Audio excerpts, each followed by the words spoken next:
So as president of Orleans Audubon Society, I'd like to welcome everybody and thank you for joining us today. My husband Tom and I are raptor biologists and birders, and we're also falconers who hunt with a cooperative group of Harris hawks. We also breed Harris hawks in captivity for falconry. And our hands-on experiences with birds of prey, whether it's banding them, studying them, hunting with them, bird watching, whatever it is, we feel like it gives us a unique approach to identification, and we'd like to try to share that approach with you today. So here we have a juvenile red-shouldered hawk, and let's move on here to just some basics. What is a raptor? Raptor, the word raptor comes from the Latin raptor, which means plunderer, thief, abductor. So clearly, the Latins didn't think much of the birds of prey, did they? So anyway, it's referring to the predatory nature of these birds. But what we consider raptors sometimes is not always even a predator. So, for instance, condors and New World vultures, they'll occasionally prey on turtles and other things, but they're really more scavengers. So some people would argue that these don't belong in the group with raptors. Raptor is actually kind of a controversial word sometimes, who belongs in there and who doesn't. But these are the groups that are sometimes considered falcons, including, raptors, including the owls and caracaras. Let's see. One thing that they all have in common is that they eat animals. There are several groups that sometimes also eat fruit, including the swallowtail kite. Really? Weird, yes. So anyway, most of these are very powerful predators, and here we have the foot of an ornate hawk eagle. Don't let her grab you. Finding raptors can really be a challenge. Raptors take lofty perches and they command the sky. So if you want to be the person on the birding trip who spots the most raptors, you have to scan the sky often for this kettle of swallowtail kites, right? If you look up there, they will be there, right? Remember that anytime you are looking through binoculars at a dicky bird, there's a good chance you're missing a raptor overhead. So let's keep our priorities straight, people, huh? Check all the dominant perches, scan the poles, the power lines, towers, dead trees, dead branches of live trees. Also scan the edges of fields because most raptors like to have a really good view. Raptors tend to be wary and they often don't allow you to approach very closely. So Tom and I really like to have some high-powered optics, a minimum of 10 power magnification. We also prefer, the higher the magnification, you're better off with a wider field of view, so it's not like tunnel vision. We prefer 50 millimeter field for the binoculars because it allows you to scan a broader area. And same thing for the spotting scope. For the scope for raptors, you're better off with a wide field of view like the 1,000 millimeter spotting scope as shown here. That's what we use. Sometimes we use 20 by 50 binoculars or even 22 by 50. For that, you need to have a pretty steady hand, and it's not good if it's really windy then, but so all that can be useful in studying raptors. I recommend that you get to know each raptor, especially if it's ones that you're having difficulty in distinguishing. Learn their habits, key vocalizations, look at the flight style, study the flight style in videos, learn what their typical perches are, and also look at what raptors are common when. If there's a raptor that you saw and you're not really sure what it was, first of all, like what was even possible then is something you want to consider. I mean, not that that's the only way to go about things, but it often will be like, well, it had to be a such and such then, you know. Raptor identification can be challenging because there's a lot of geographic variation in some species, and different subspecies have different plumages, and within subspecies, then some species have color morphs where it's not necessarily geographically where they are, but you know, they have dark morphs and light morphs. And then some have differences in age and sex in their plumages. For example, if we look at the American Kestrel and the Merlin, they both have different plumages for the adults, whether it's a male or a female. Oops, went the wrong way, sorry. So here are some tips that I have that are like, to me, memory tips to help you learn. And then these are general. These really apply for any kind of bird studying, not just for birds of prey. First of all, let me hear you say it. When you're studying a bird, maybe don't do this around other people, but it really helps to say the bird's name out loud. It helps to plant it in your memory, let it roll off the tongue. So it's a good idea to say the name of the bird while you're studying it. And then mimic the vocalizations. Yeah, people are going to think you're crazy, and you're probably going to think I'm crazy when I mimic the vocalizations now, but I'm going to do it because it helps you to remember what the bird sounds like. And then the other thing, when you study a bird, what I would recommend doing is go into the Macaulay Library. This is curated by Cornell. You just type in macaulaylibrary.org, and oh, here it is, macaulaylibrary.org. And you come to this page, and then right here it says, enter the species name. Well, suppose we wanted to study the black-shouldered kite. We could just type in black-shouldered kite, hit return, and then we come up with this page here. So what it returns here, there are almost 15,000 pictures of white-tailed kite that you could look at if you wanted to. So study all of them, okay? You know, no, I'm just kidding, but I mean, you could look through whatever you want to. And then it comes up with 79 audio recordings and 35 videos. If you don't know white-tailed kites by then, well, you may be hopeless, right? But anyway, this is a really nice tool. It's free. You do not have to even have an account to view them. You can just click on it from the web. So I really recommend that. Then I think we can all, throughout our lives, work at improving our observational skills. A good way to do this is to write it down. Whatever it is we've seen, take notes on it. Or, I mean, if you want to note it on your phone in a digital file, that's okay too. I'm old school and I like to write things out. Also to consider, oh, in your field notes, it's important to write down what you actually saw and not what the field guide says you should see. Okay, so that makes us better observers to really say like, wait, now where did that eye line end and how big was that eye? And when you're doing the, and how many bands did I see the tail? Was it obscured by vegetation?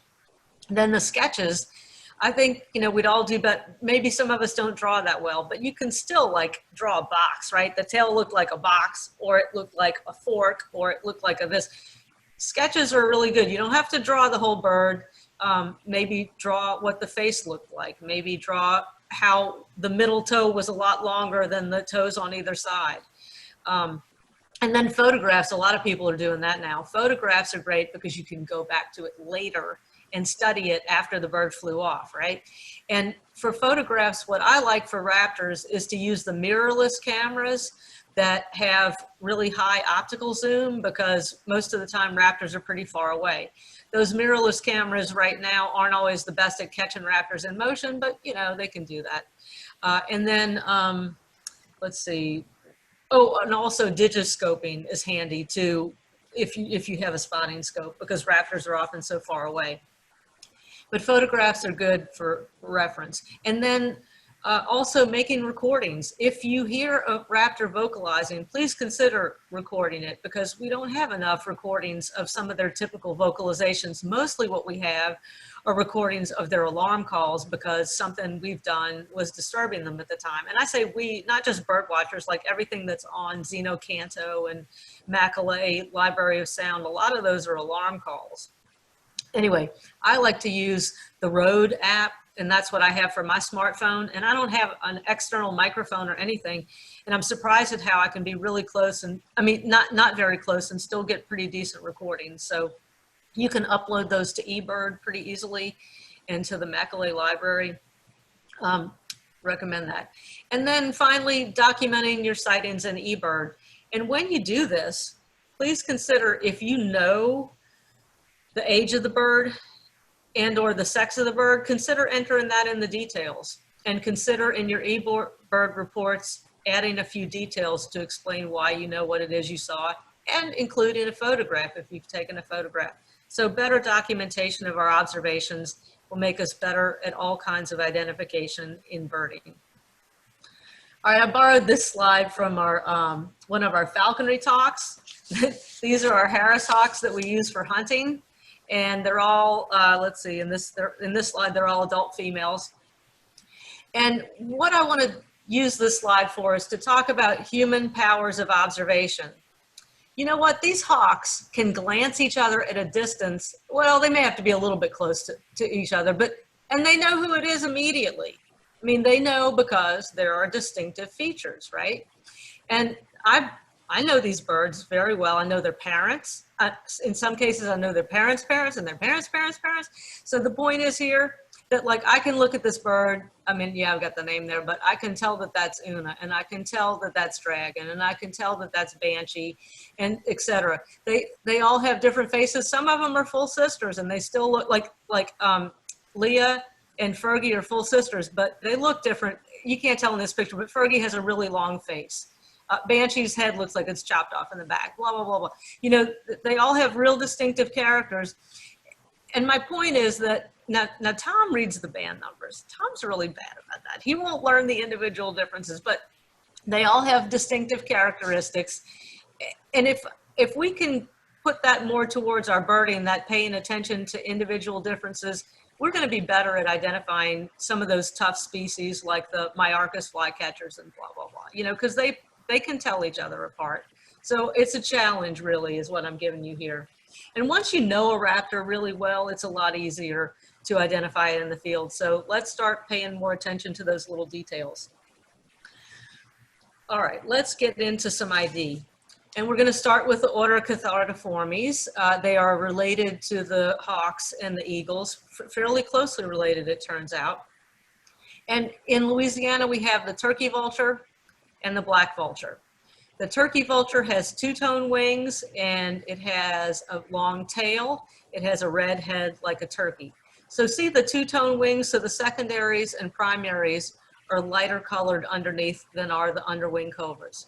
Whereas in the black vulture, it's really only the outer primaries here that are lighter colored. So that's a characteristic for them. The black vulture has a black head, and it also has chalky white legs. I'm going to talk about that in a minute. These are big birds that command the sky, so we want to be able to recognize them immediately and distinguish them from an eagle, for example, because they almost have the wingspan of an eagle. Well, vultures also hold their wings in a dihedral, in a shallow V. The turkey vulture holds its wings in more of a V than does the black vulture, but the eagle, when it flies, its wings are usually straight out like a 2x4. So the eagle doesn't have much of a dihedral at all. And when a vulture flies, if you watch it, it's going to have to rock eventually. Okay, they're rolling and rocking, you know, that if you, and in fact, I was just watching one when I was taking a walk earlier this evening, and sure enough, you know, it's got to give you that little rock. So even if it's very, very far away, you should be able to distinguish it as a vulture.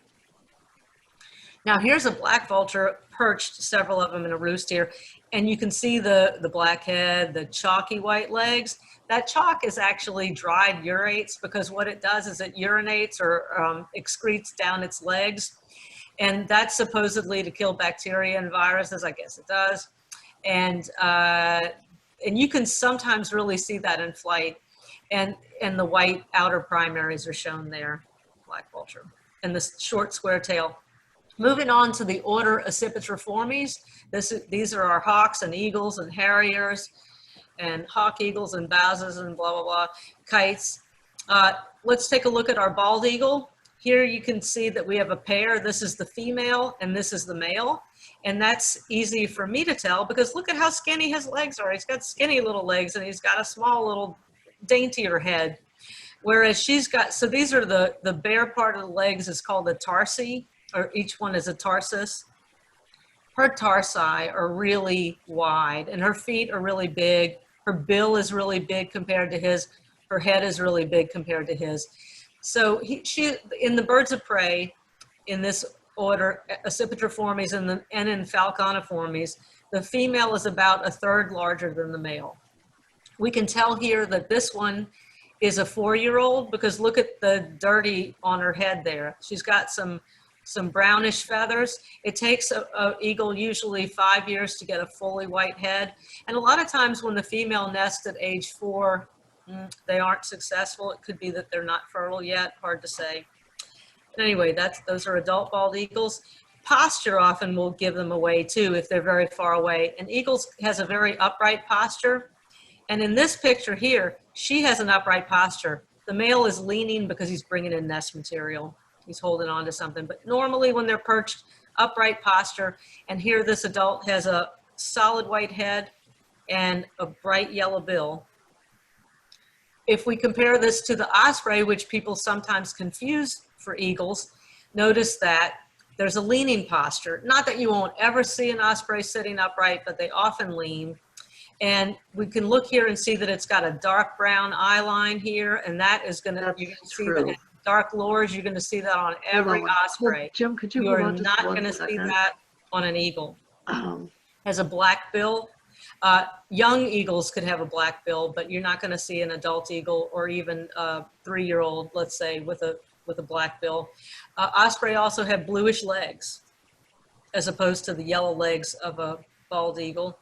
And then we can look at some other things too, like, okay, again, the dark brown eye line, but look at the white abdomen and look at the fish hook-like talons. There is no other bird of prey I know of that has quite the hook on it that an osprey has. Don't let one grab you. Don't be a fish, because they really, really grab you. So here's an osprey in flight. One of the things that will often distinguish an osprey in flight is an M shape to the wings, because the wrists are often forward. So here we see the sort of like an M in flight, if you can imagine that. And then here's an osprey soaring. One of the things, see the white belly? You will never see that much white on a bald eagle. If it's white, if there's white here, it's because it's a subadult. And it won't be this extensively white, it'll be mottled. And look here at these big patches that osprey have. That's characteristic of osprey, and that banding. And then here we go, look again at the M shape on the osprey and the black eye line and that white belly. Well, let's go back to these baby eagles now. Here's a nestling that's about to fledge. It's a female, she's got a big old head. Notice how black the beak is, the cere, that's the nose and fleshy region here. And then these yellow corners to the mouth kind of give them away as babies. There's some mottling, but mostly dark all over. A lot like a golden eagle. So here's a female fledgling. You can see how she's got a lot of white in the tail here. That's very similar to a golden eagle, but there's no gold here. Look at that big head on the female. She's also got, look at how big this beak is, right? This is the lores here. She's got a big wide lores. That all shows me that she's a female. And this is her brother. He's got some pretty big lores, but his head is dainty. It's kind of, let's toggle back and forth there a little bit. He's got a little dainty head, thinner, trimmer beak.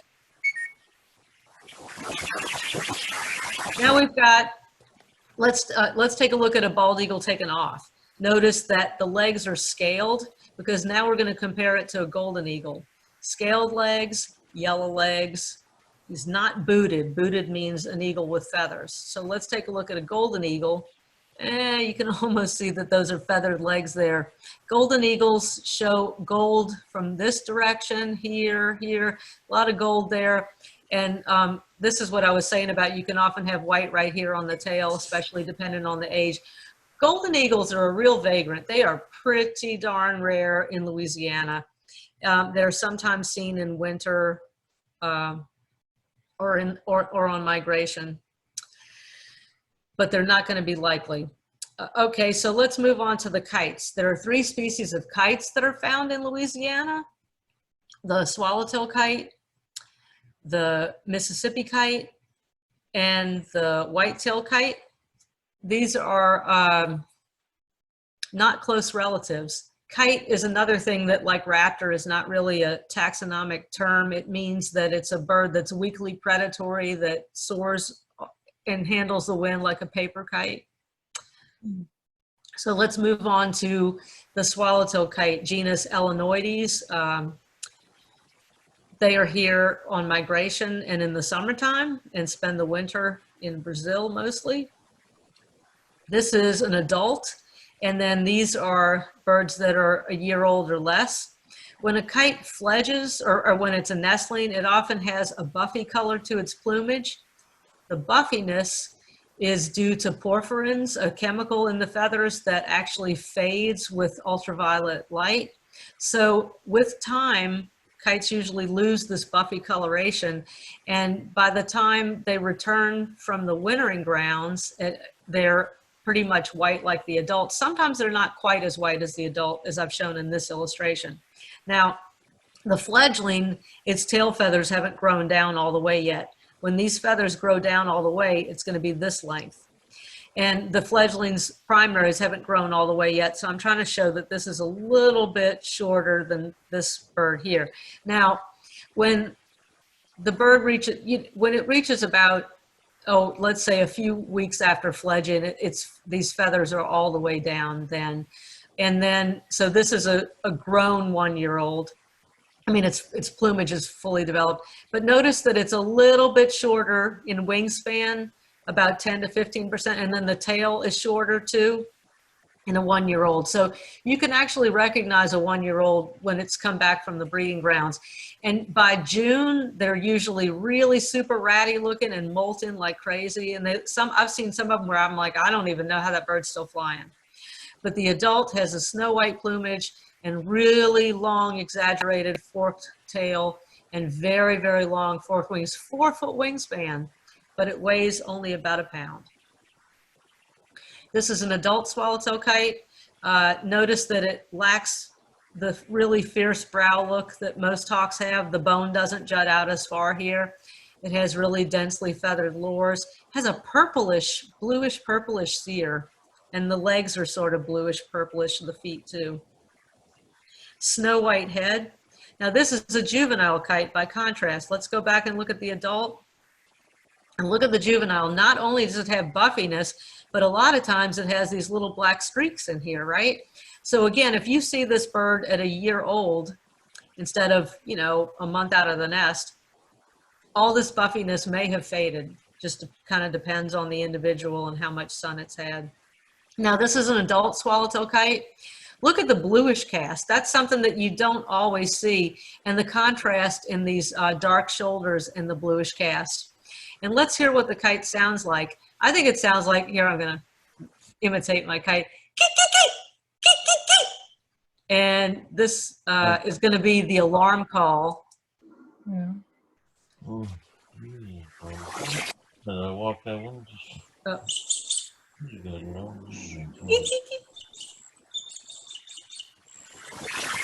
I can tell that's an alarm call because they're repeating it, and it's a little harsher than what they usually say. So that means the kite was upset, which is usually, most of those recordings that I see on there are either babies begging or a kite's alarm calling. But every time a kite delivers something to its nest or its mate or its young, it says, well, almost every time. It's like a delivery call. All right, on to the Mississippi kite. Long pointed wings, very similar to the swallowtail kite, but a shorter wingspan up in the 31-inch range. So, almost a foot less than in wingspan than what the swallowtail kite is. There are silver panels right where the flaps on an airplane would be. There are these silver panels that sometimes really show up when the light hits them. Notice that we've got sort of a rectangular tail here, and the head, especially on a male, can really look white when the sun hits it and is gleaming on it, but it's really a gray head. Here's a Mississippi kite perched. You can see the long pointed wings that extend to the tip of the tail or past it. And here are those silver panels that I was talking about. Males have lighter heads than females. This is a male. This is the underside of the wing. You can see that unlike the swallowtail kite, which would be white everywhere here, this is all gray. And this is a charcoal gray to black and not jet black the way it is in the swallowtail. Look at those gorgeous ruby red to blood red eyes, and it has more of the fierce brow, hawk-like appearance of the Ictinia kites, and a black beak, very stunning bird. Here's a female, and look at how she's got really long pointed wings. And that dark charcoal tail. Let's see what the Mississippi kite sounds like. I think it sounds like, okay. Pew, some people say. Silver panels here. And I can sort of mimic it. Sometimes it's a couple of notes. I wanted to mention too, notice the dark mask here. This varies, but a lot of times there is a dark mask there too. All right. This is a bird that a lot of people, I mean, this is probably the one I get the most often where people are texting me and saying, what is this thing? So this is a juvenile Mississippi kite. And notice that, and it actually has bands on the tail, which you can't really see in this picture, but it's pretty heavily marked. Some of them are more white here, but it's really streaked. The head's really dark. Everything that would be gray on the adult is dark brown, so it really looks very different, but it's still got that little bitty head, you know, that little concentrated face that you see on a Mississippi kite. So a lot of people confuse it with a young red-shouldered hawk, but to me it looks absolutely nothing like it. All right, white-tailed kite is the other kite this is the one that's more rare in Louisiana. It does nest here, but it's very limited in, you know, southern Louisiana, especially southwestern Louisiana. It has a very big flat head. It has a big mask. It has a really big mouth. They sometimes eat rodents and swallow rodents whole. It's got a large gape for gulping stuff down whole. Really large eyes. The white-tailed kite has a beautiful black shoulder. It's sometimes, did I say black-shouldered kite? I might have, that was the old name, but I may have said that. But anyway, it's the white-tailed kite, very long pointed wings. The wings are very similar to a Mississippi kite. The tail is probably a little bit longer. The white-tailed kite hovers a lot though, whereas you never see a Mississippi kite doing that. Okay, on to the three most common buteos found in Louisiana: the red-shouldered hawk, the broad-winged hawk, and the red-tailed hawk. The broad-winged hawk is the smallest, the red-shouldered hawk is intermediate, and the red-tailed hawk is the largest. So starting with the so first of all, buteos, or the buteo 9 hawks, are the hawks that have broad, rounded wings. They have a relatively shorter tail, and they spend a lot of time soaring. Of those three, probably the red tail is the one that soars the most, because the red-shouldered hawk and broad-winged hawk are more forest birds, but they do soar. So here are some this is a red-shouldered hawk. We were banding an adult male, and you can see that the wings are pretty long, but they're somewhat rounded, broad and rounded. There's the bright red shoulder there, and it's got this one, his eyes are closed, but you can kind of see the zebra stripes on the wings, the black and white zebra stripes denoting a red-shouldered hawk. And red-shouldered hawks are very noisy. Oh, look at how big the head is. Now this one has his hackles up a little bit, but they're really large-headed, but they have a small beak, and they have proportionately a really large eye. So big-headed, large eye, round-headed. Let's listen to the red-shouldered hawk.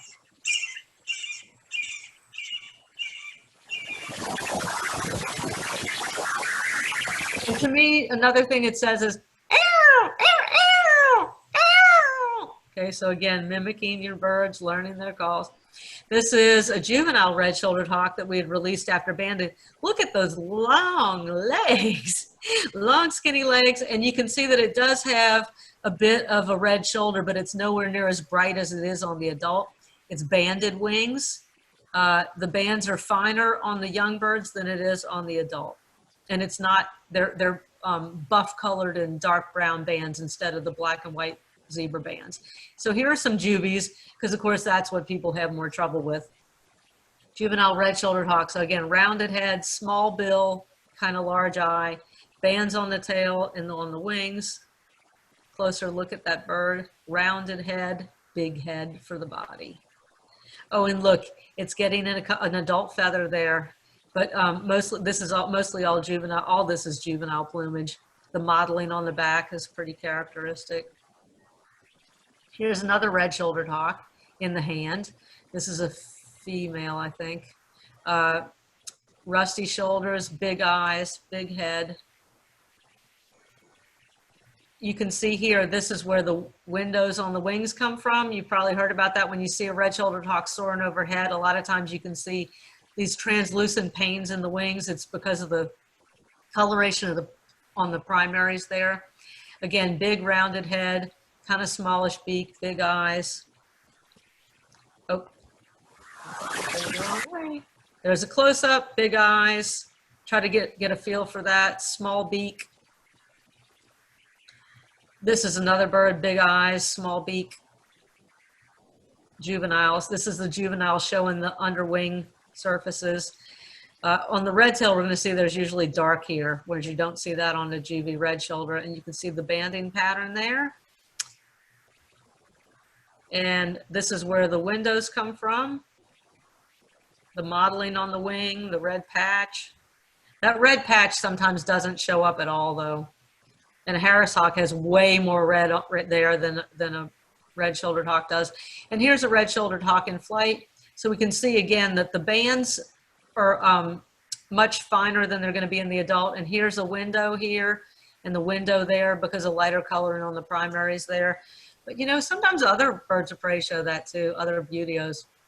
All right, well, let's move on to the broad-winged hawk, which is smaller than the red-shouldered hawk. Smaller, chunkier, more compact.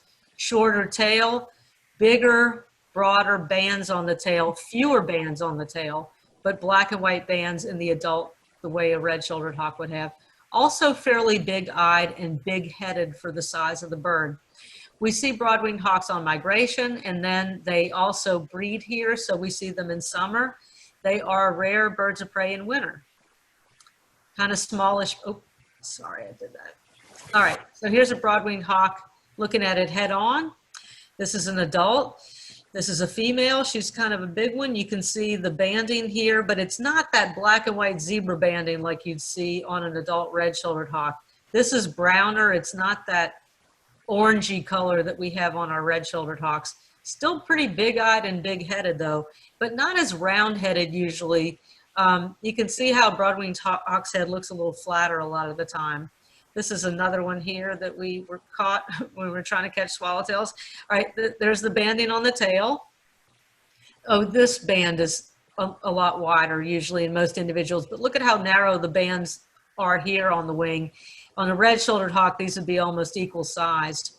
And this one has a lot more white on the breast. Let's hear what the too-wee, too-wee broad-winged hawk sounds like. All right, wait, I just lost it. Come on.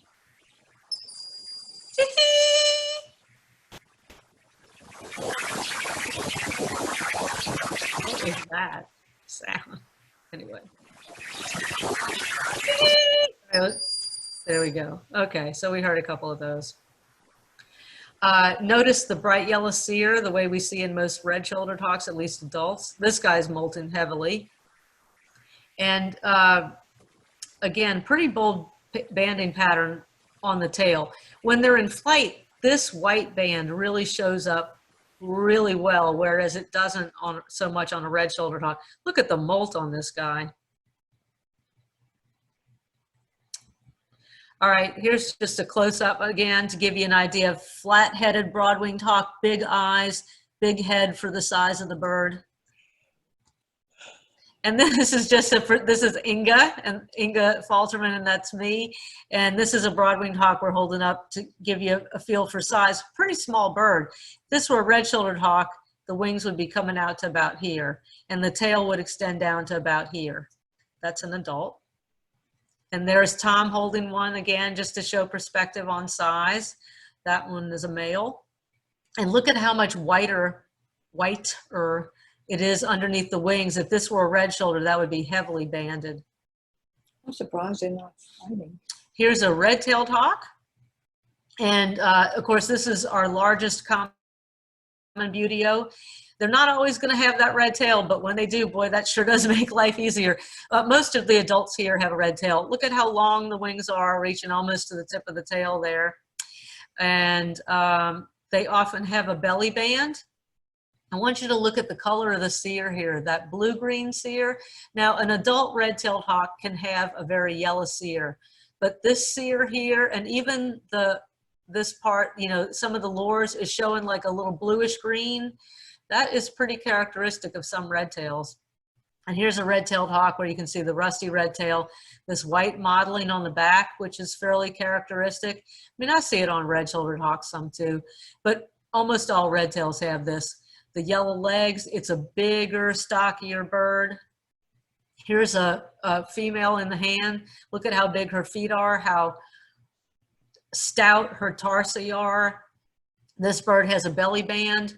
Look at the banding. The banding is finer, much finer on the tail of a red-tailed hawk than it's going to be on a red-shouldered hawk or a broadwing. And there's this fine banding on the wings. Here's that dark leading edge of the wing that we often see on red-tailed hawks. Notice the blue, kind of bluish cere for a juvenile. Oh, and also the light iris. Bluish, this is a different red tail. Bluish cere, light iris on a juvenile bird, the white mottling on the back. Big, stocky bird. But to me, the red-tail's head is a little bit more in proportion to the size of its body compared to the red-shouldered hawk or the broadwing. Still a big head, though.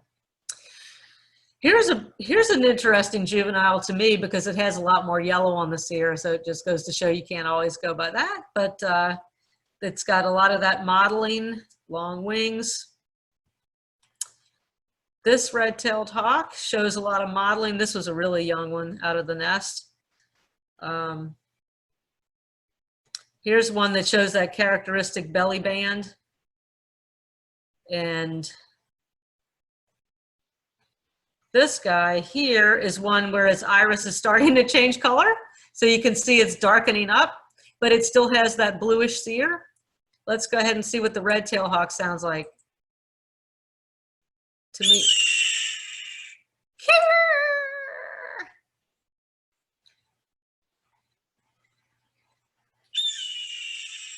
In movies, a lot of times they use that as the sound for an eagle, but eagles have a wee, wee, wee, wee, wee noise instead.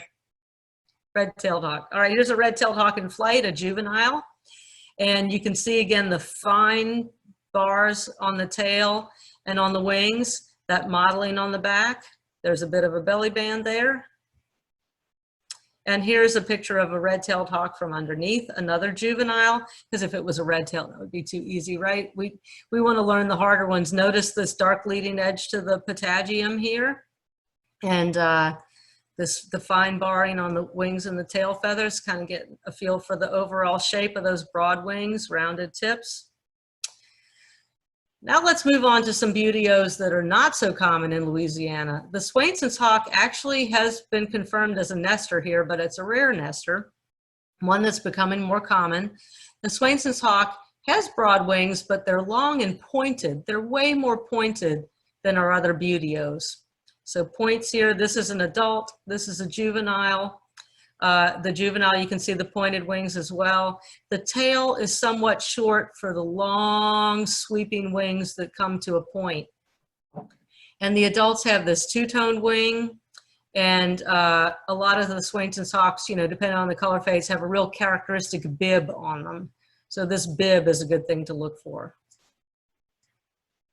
And they are sometimes even seen here in winter. They can be seen in large numbers in migration in the western part of the state. Beautiful hawk.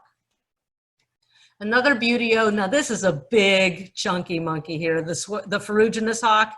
It's our biggest buteo. And in fact, some people call it a plains eagle instead. It's so big. And this is a big female here. Boy, I can just tell by her head goes on and on and on. She's got a great big mouth. Ferruginous hawks are like frog mouths to me. They have huge gapes, and it's an adaptation for swallowing down prairie dogs on the prairie. You know, they want to get it down before somebody else takes it away from them. So big, big, big, big, big flat head, big, big, big wide mouth that extends under the eye. And then a ferruginous color. Ferruginous means iron colored, although there's a color phase that doesn't really show that color, but anyway. And then they have somewhat pointed wings too. This is a pretty rare vagrant. So, but when it flies, its wingtips are much more pointed than what you'd see on a red-tailed hawk. So let's see here. We've got a flat head, a big chunky bird. We've got a wide mouth. We've got ferruginous here and ferruginous there. And look, it's booted, right? It's got feathered legs that are ferruginous in color, kind of a lighter tail. Wide mouth, flat head. Her feathers are puffed up a little bit here. As you can see, she's all poofy here too. And booted. Wide head, wide mouth. Ferruginous, ferruginous. Look at how tight the feathers are on the boot. They're very tight, short feathers on the tarsus. And just another view there of this ferruginous. And here's another ferruginous. Look at the booted legs, iron-colored legs, flat head. Now this is an interesting one. I threw this in here. We saw this bird in Lubbock this year. This is a juvenile ferruginous. It's a male. And I can tell that because he's got a daintier face and a daintier head and daintier feet and legs. Anyway, he's a dark morph. And so do you see any ferruginous on him? I can't find any. He doesn't have any ferruginous, but he's got that big flat head, and his feathers are puffed up a little bit here because it was chilly and windy, but he's got a wide, wide, wide mouth that goes, you know, way under the eye here, booted legs, and he's chocolate all over. So the short tarsal feathers are also a character that helps to distinguish them. On to the rough leg, another vagrant that you might luck out to see in wintertime. This, the rough leg looks like a big buteo. It just carries itself as if it's big, but it's really small. It's got a little small dainty beak and small dainty features, small dainty feet. It's booted. There's usually a really huge wide belly band to help distinguish it. And here's one in flight. Look at that wide, wide, wide belly band there. And this, you know, it's got an interesting color pattern. It has the dark patches like we might see on an osprey on the wings when you see it from underneath, and kind of like a black, like it's outlined in black, like on the tail and the wings, but they can be highly variable. I mentioned that it looks big because it's got these broad wings for its size. So, you know, people can even mistake it for like a juvenile red tail or something, but unlike a red tail, it hovers often. A red tail can hover sometimes if it's really got enough of a headwind, but broad wings like to hover. So if you see a buteo that's hovering, check it out because it might be a good vagrant for the state. All right, well, here's another one that's a nice vagrant for the state, the white-tailed hawk. Sure, you can cross over into Texas, South Texas, and you'll see one of these, but we occasionally see them on the landfills in Southwest Louisiana in wintertime especially. The white-tailed hawk has a very interesting rusty patch, sort of like where a Harris hawk or a red-shouldered hawk has it. They're really white birds underneath with really super fine barring, and on the adult, well, and then this kind of cap on the head is characteristic with the white throat, and that dark band on the tail for the adults. They're pretty distinctive. Harris hawk is sometimes seen in Cameron Parish, especially as a vagrant. Harris hawk, of course, this is a falconry bird. You can see the bands and all. But anyway, the adult is very dark brown. There's a lot of yellow on the face there because there's a lot of bareness on the face, unlike with some of our other raptors. The lures are real bare. There's a really big rufous patch, way bigger than what you'd see on a red-shouldered hawk. They're sometimes called the bay-winged hawk, the Harris hawk. The thighs are also rufous, real characteristic white rump patch and white undertail coverts, and a big white tip to the tail, to a black tail. Oh, I meant to mention, Harris hawk is in the genus Parabuteo, which means close to buteo, but not quite. This is this is a juvenile female Harris hawk. Oh yeah, I should mention, oh, it's a male. He's kind of dainty. He's a big male, but anyway, he's got a much smaller head. The females have big, Sherry's got a big old honker head. She's got a big head, even for a Harris hawk. But the juvenile plumage resembles the adult, but it's got a lot of this cream colored mottling and some white mottling in it. And again, I just wanted to mention that this is an adult female and the face is really pretty bare. It may be for heat exchange in the Harris hawk. And notice the fierce hawk-like brow. Sometimes the brow is really bare-skinned in the Harris hawk. Here's one in flight showing that those big rufous patches on the bay-winged hawk really show up. The wings of a Harris hawk compared to a red tail, they're a little bit narrower. So it makes them appear longer and thinner, but they're round tipped, similar to a red-tailed hawk. The underwing, Tom Finney took this fantastic picture of a stupid hawk. This is my bird Sky, who is such an aerial bird. Anyway, the underwing coverts are just as rufous on the adult as the upper wing coverts, or almost so. You can see the rusty thighs and the bands on the black wing. Thank you, Tom. All right, moving on to the Harriers, the genus Circus. These are also known as the marsh hawks that are found in open country. Harriers have a really, really, really weird head. They have a facial disc, so they have an owl-like head, and they have a wedge, really wedge-shaped head. So to me, nothing else, they have a long neck too. Nothing else looks like a Harrier. Really long pointed wings, really narrow wings, really long legs, very slender build, perch upright. And in flight, really long wings. Not really pointed at the end, but really narrow this way and really long this way, really long tail, rectangular tail, really weird owl-like head of convergent evolution. Oh yes, and also like the Harris hawk, it has a very distinctive white patch. So those are the only two raptors I know of that have that distinctive white patch there. Harriers in flight can hover. And look, you see that long leg. Even from this distance, you can see that weird face, the long tail, the long thin wings. I think you get the idea. And their wings are held in something of a dihedral often, the Harriers. On to the accipiters. Okay, so our common accipiters are the sharp-shinned hawk and the Cooper's hawk. And a lot of times you just have to call it a accipiter spot, or was it a Schuper's hawk or a carp shin? What did I see there, right? What was that thing? Maybe it was a combination of both. So our sharp-shinned hawk is really small and really dainty. Cooper's hawks are somewhat small, and they're not as dainty. So those are some of the things you want to keep in mind. A sharp-shinned hawk has a really intense face, a really small, intense face. Not that, I mean, that guy looks pretty intense too, doesn't it? But a Sharpie is really small. So one of the things that I would say is, like, look at the pale nape on a Cooper's hawk too. It also gives it like a capped appearance, whereas you're not going to see as pale of a nape on a sharp-shinned hawk. So it doesn't quite have that capped appearance, but really that tiny little beak, that bug-eyed appearance, that small head. So here's another comparison. Postures. A lot of times, it makes me think of my posture. Cooper's hawk, shoulders down. They have, Tom says they have more of a Coke bottle appearance, and I like that idea because the shoulders are sloped, whereas a Sharpie has its little shoulders up here, and it's, you know, I mean, you know, there are exceptions, but look at the skinny, skinny, skinny tarsi of a sharp shin versus the somewhat skinny tarsi of a Cooper's hawk. But those postural differences are interesting. Now here's a Cooper's hawk. And we had accidentally caught a bird in this trap, and so he was very interested in it.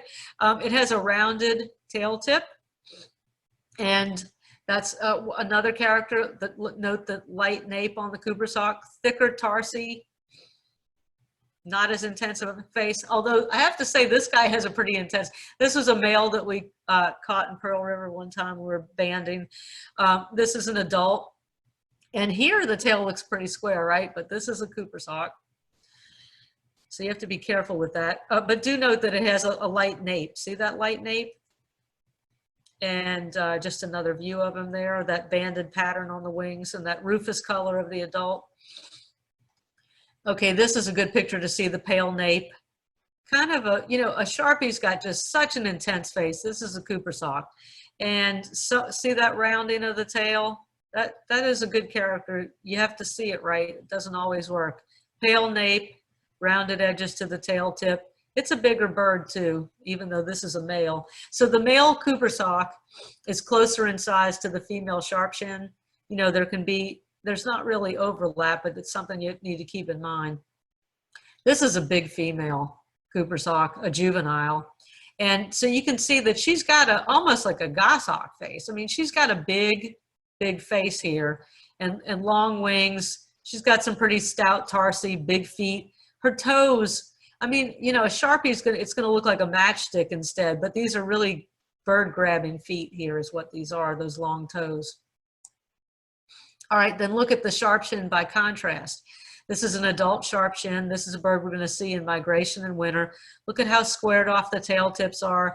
Look at how it has like a short neck, more hunched appearance, and how the nape is dark. And look at how rufous it is. Here's a sharpshin in the hand just to give the bug-eyed and beautiful, so you get that idea. Look at how bug-eyed and beautiful they are, right? And this one is not as rufous, but look at how tiny that thing is. Okay, so here's our Sharpie, dark nape, little intense face, sort of squared off tail, lightning quick. Oh, sorry. Absolutely just, I mean, they call the blue darter, the Cooper's hawk, the blue darter for a reason. It's also very quick, but wow, a Sharpie is lightning quick. And it's sometimes difficult to tell it apart from another lightning quick raptor, the Merlin, especially when it's flying away from you. All right, well, here's a Sharpie. Here's a baby Sharpie, a juvie. And look at how squared off the tail is here. Squared off on the edges here is what I'm talking about. Pencil thin legs, little bug head, kind of hunched posture. Okay, moving on to the falcons, the order Falconiformes. Well, the crested caracaras are actually a relative of the falcons. They're in this order. And we have them in Cameron and Calcasieu parishes. They even nest here. They may be on the increase. Long, bare legs, really big face, really big, bare face, kind of barer than even a Harris hawk, and bright orangish red in the adults. They have a really distinctive pattern here with the dark tail tips, the blackish body or blackish, real big black belly band and the dark cap. And then our true falcons, this is the genus Falco, and I thought I'd start with our smallest falcon, the American Kestrel. This is actually the Paulus subspecies that nests here, and they're even smaller. This is a male, and we can tell it's an adult male because of the amount of orange on the breast here. And he's really an interesting one. He really lacks a lot of the spots and stuff that we'll see. So the males have a slate blue wing, and as a kestrel, it has a blocky head, and it bobs a lot. It slaps its tail a lot, and it's quite colorful. I have more pictures of females. Oh, if I would go the right direction. So a lot of times they like to perch in open spaces and perch on wires and poles and towers. This is the female. They can vary as to whether they have red or spots here and all, but they all have these false eyes in the back and these stripes here. And tiger barring, I like to call it, the orange and black or rust and black bars on the wing and tail feathers. Notice the females are streaked brown, whereas the males, if there's any streaking or teardropping, is black. Kestrels are cavity nesters. This is a beautiful female that we were banding, and you can see the tiger striping there, the block head, the stripes on the face, the little parrot-like bill. Falcons have parrot-like bills. They're actually somewhat related. They're more closely related to parrots than they are to hawks. Block head, long pointed wings, tiger striping of this American kestrel. Oh yeah, they often hover. Unlike Merlins, they often hover. And let's see what they sound like.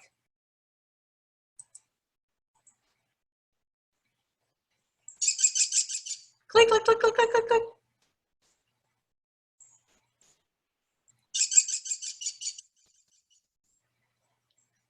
I think that's a complaining call, but anyway. On to the Merlin. The Merlin is a little bit larger, And it tends to be more seclusive and less perched out in open places. A good place to look for them is a field that has a few oak trees in wintertime, because they're only here in wintertime and migration. Look in those oak trees and you might flush a Merlin out of one or see one sitting up there. Merlins are lightning quick. They are sexually dimorphic like the Kestrels. So this is a female and the male has bluish plumage. As an adult, let me rephrase that. The male is the jack, or the male is slate blue on the wings as an adult. Again, a blocky head, a parrot-like bill, beautiful lightning quick falcons, bird eaters. Peregrine falcon. A good place to look for peregrines is the Araby water tower, or any water tower, and they're here in migration in winter. There actually was a record of a peregrine falcon nest in Louisiana. Maybe it was in the 40s. Anyway, the Araby tower this winter had 1 to 2 peregrines on it. Of course, Loyola and Tulane sometimes have them on the buildings down there. Parrot-like bill. Look at all the bare skin around the face of the peregrine. Long pointed wings. This one is getting adult plumage. See the blue of the adult versus the brown, or maybe this is a worn. Anyway, this is an adult that's got a lot of blue, and here's some worn plumage on it. It's getting some fresh plumage. Very yellow feet, block head, squared head, parrot-like bill. Powerful, really muscular chest. Long pointed wings. Here's a juvenile peregrine. And again, see all that bare on the face? The mask, that's what I meant to say. All peregrines have some sort of mask. And in the juveniles, it can be more or less evident, like this mask here is not quite so evident, but beautiful, beautiful falcon. Okay, so I hope that I've given you some pointers, and I hope that you, Tom, and I hope that you're going to continue your exploits in learning to identify raptors. We've put together some resources that are on the Orleans Audubon Society's website for you to continue your studies. So if you go to jjaudubon.net, and then on the menu you'll see birding, and that'll drop down a menu that says Raptor Identification Resources. And if you click on that, it'll take you to several things. There's a handout you can download, and the handout is full of hot links that have other people's tutorials that they put together for Raptor ID, including Kevin McGowan's. Let's see, then there are also some recommendations for field guides, like the Crosley ID Guide to Raptors that has a lot of pictures.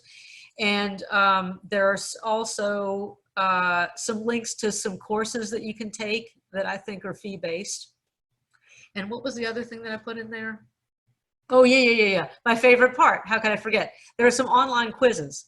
And I would recommend that you take the online quizzes with open books. Just have the books in front of you, take the quiz, and just relax. And it's a good way to learn. And then if you want to take the quiz later, closed book, that's up to you. But the quiz is a good way to gauge how you're doing. So remember to use these things to review what you've learned, because that helps us to remember things. And then also another resource here is that there's the bar graph for that we put together. David Muth helps with this to show like what raptors are here, what time of year, and whether they're common or abundant or rare, like the ... And there's a key to it on the side that isn't shown here. So that's at jjaudubon.net. And I'm also going to include here a recording of this workshop, which hopefully Donata made for us. So thank you very much. I would also like to thank Donata for hosting this, Donata Henry, and helping me she really coached me through this, even though I messed up at the beginning. She did a practice session with me. Thank you so much, Donata, for making this happen. So